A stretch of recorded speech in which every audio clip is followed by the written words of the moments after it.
deadline for the Catalan president to remove yellow ribbons if he wants to avoid possible criminal charges. Hello, this is Catalan News in 100 seconds. Spain's electoral authority gave President Torra 24 hours to remove all yellow ribbons. Otherwise, he might face criminal charges. He didn't comply with the first warning and challenged the ruling instead, while the unionist parties urged him to obey. El que ha de fer ell és donar compliment a aquesta resolució i si no hi dona compliment hi ha mecanismes per assegurar el seu compliment. Pro-independence Esquerra party will include in the upcoming elections officials until now members of Catalunya en Comú, non-aligned on the national issue. The first to be confirmed is Joan Josep Nuet, who said the move is due to the rise of the far right and the independence trial.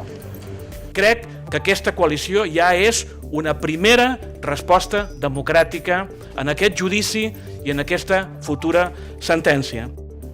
The male football Catalan national team will play its first match in over 2 years next Monday. Venezuela will be its rival, and it will be the first time Catalonia plays in a FIFA window. The squad will be confirmed on Wednesday, and global stars such as Piqué and Xavi might join. The Catalan government and Barcelona's port have joined forces to improve the facility through innovative digital solutions.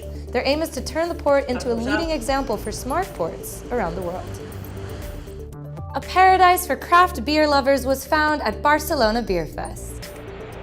It closed its doors after 3 days during which 35,000 people were able to taste over 600 different beers.